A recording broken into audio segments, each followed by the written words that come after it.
O Senhor esteja convosco. Ele está no meio de nós. Proclamação do Evangelho de Jesus Cristo, segundo Lucas. Glória a vós, Senhor. Naquele tempo, Jesus veio à cidade de Nazaré, onde se tinha criado. Conforme seu costume, entrou na sinagoga no sábado e levantou-se para fazer a leitura. Deram-lhe o livro do profeta Isaías. Abrindo o livro, Jesus achou a passagem em que está escrito: O Espírito do Senhor está sobre mim, porque Ele me consagrou com a unção para anunciar a boa nova aos pobres. Enviou-me para proclamar a libertação aos cativos e aos cegos a recuperação da vista, para libertar os oprimidos e para proclamar um ano da graça do Senhor. Depois, fechou o livro, entregou-o ao ajudante e sentou-se. Todos os que estavam na sinagoga tinham os olhos fixos nele. Então, começou a dizer-lhes: Hoje se cumpriu esta passagem da Escritura que acabastes de ouvir. Palavra da salvação. Glória a vós, Senhor.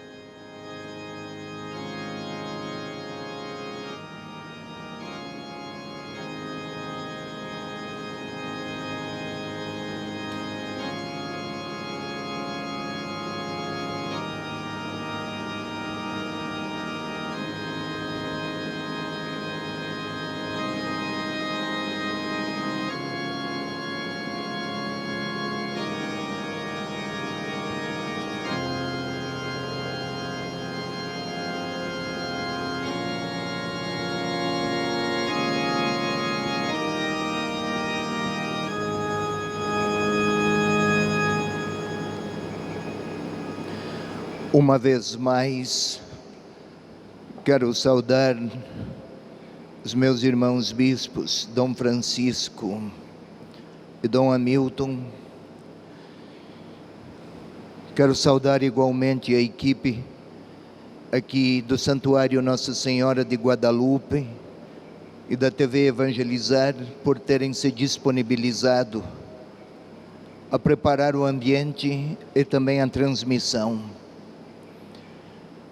Quero saudar os muitos irmãos e irmãs que de muitos pontos deste Brasil põem-se em oração, exatamente em dias tão exigentes e desafiadores e tão atípicos, que com frequência estamos a nos perguntar, pomos-nos a nos perguntar, até quando? Quanto tempo ainda seremos capazes, teremos forças, teremos recursos, teremos possibilidades de suplantar dias tão incertos?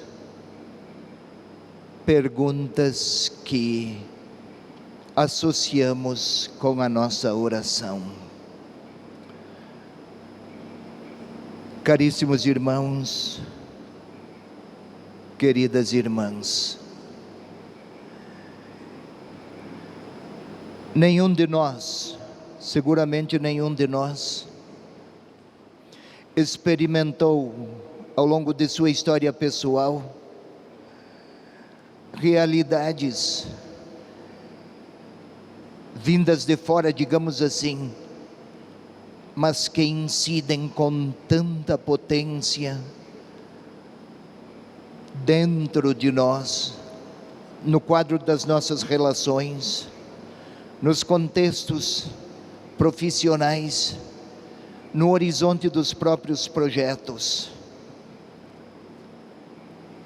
Quanta coisa terá que esperar Quantos anseios terão que aguardar?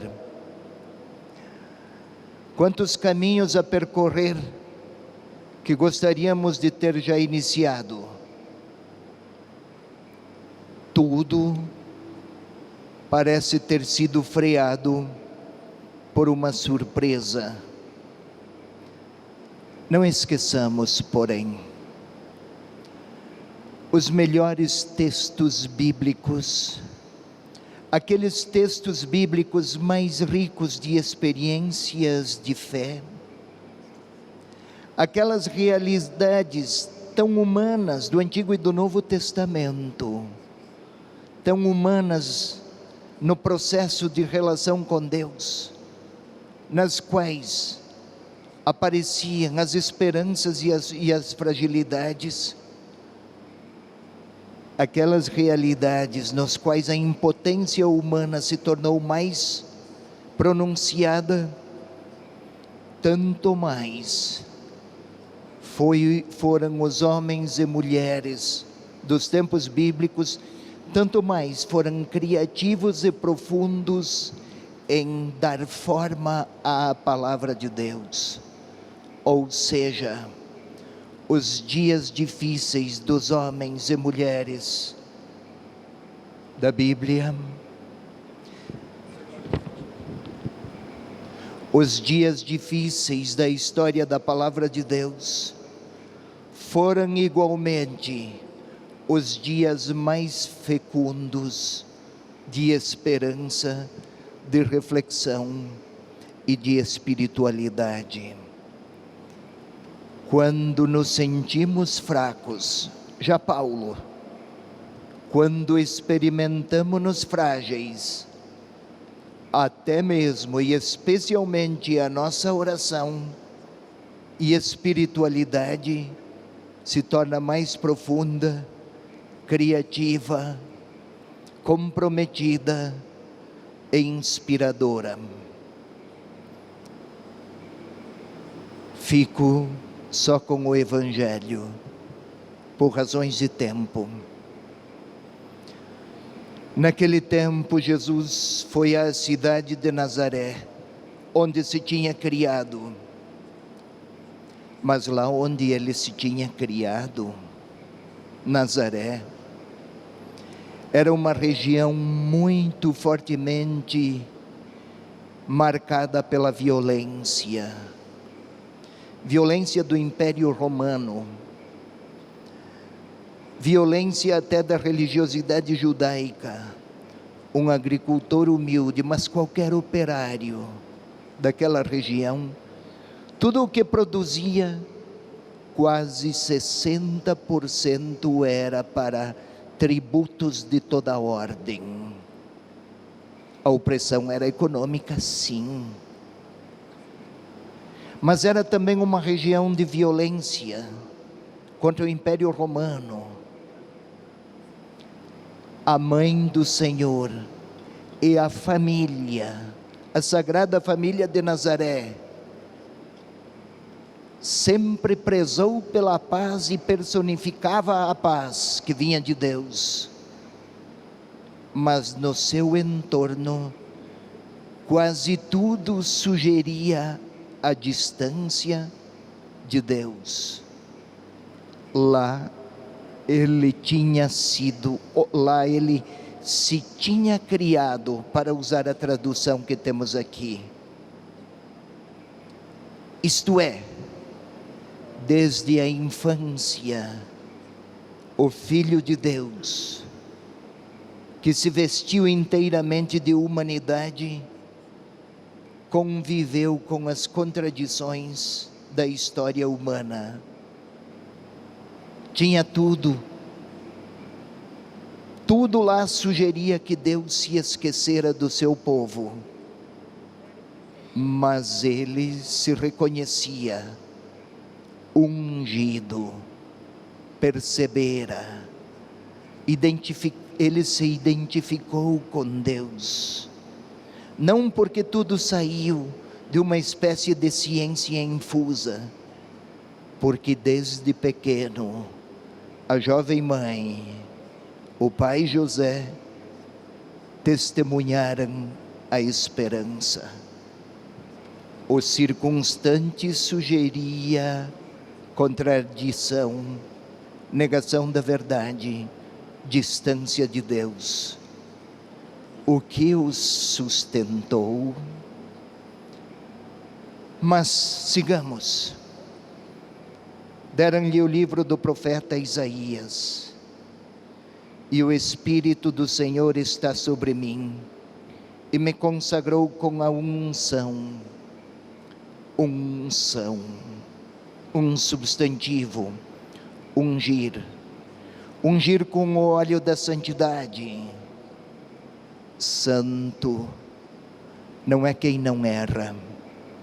Santo é quem se torna retrato humano da bondade de Deus.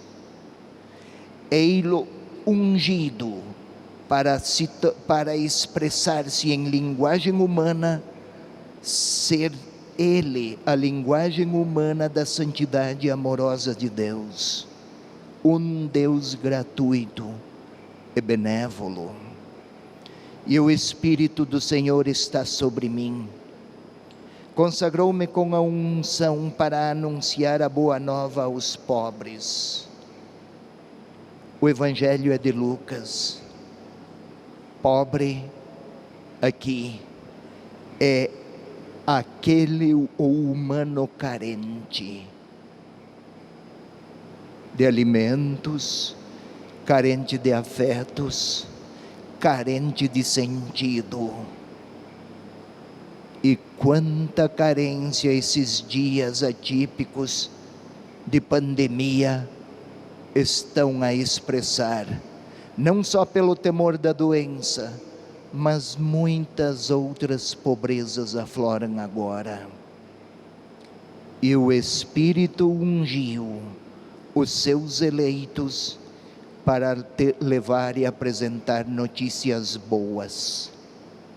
Eis aqui, padres, os padres que acompanham esta nossa celebração, mas outros, os ungidos, desde o batismo, todos nós. Nossa grande responsabilidade é ser retrato humano das notícias boas que Deus quer fazer chegar aos seus.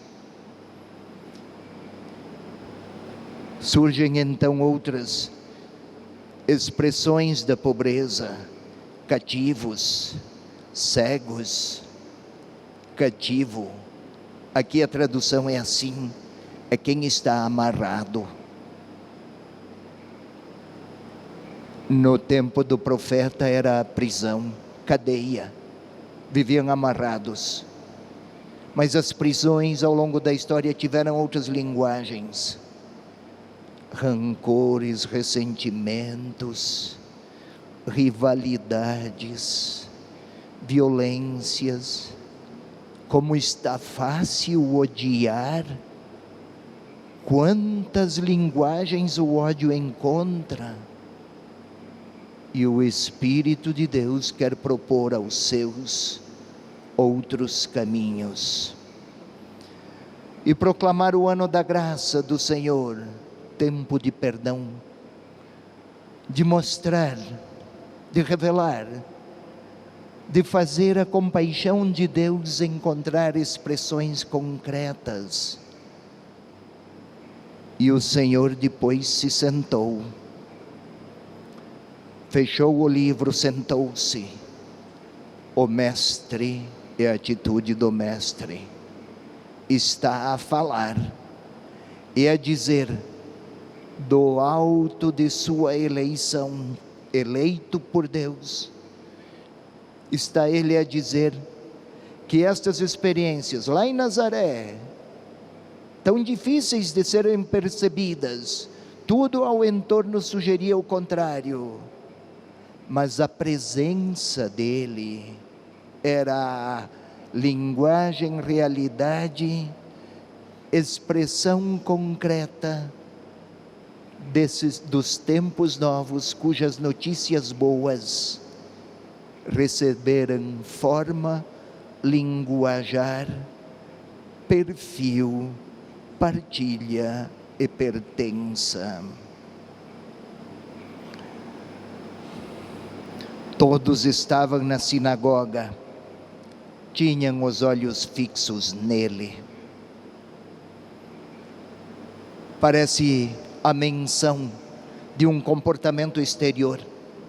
Olhos fixos num objetivo, numa determinada realidade ou objeto. Aqui era nele. Foi o programa do próprio Senhor. Nenhuma outra verdade, pessoa ou possibilidade merece ser contemplada tanto quanto a presença dele em meio a uma história de contrariedades. Em vez de olhar para o que nos angustia e nos atemoriza, o evangelista propõe que olhemos para ele. Ele chegou, está entre nós para falar da gratuidade de Deus. Que esses dias de Páscoa, neles possamos sentir e reconhecer um Senhor, um Deus Salvador próximo, lá em casa, isso, lá na nossa família. Talvez lá falte o perdão. Ele vai até lá para dizer a nós que o perdão chegou justamente lá em casa. Uma feliz Páscoa.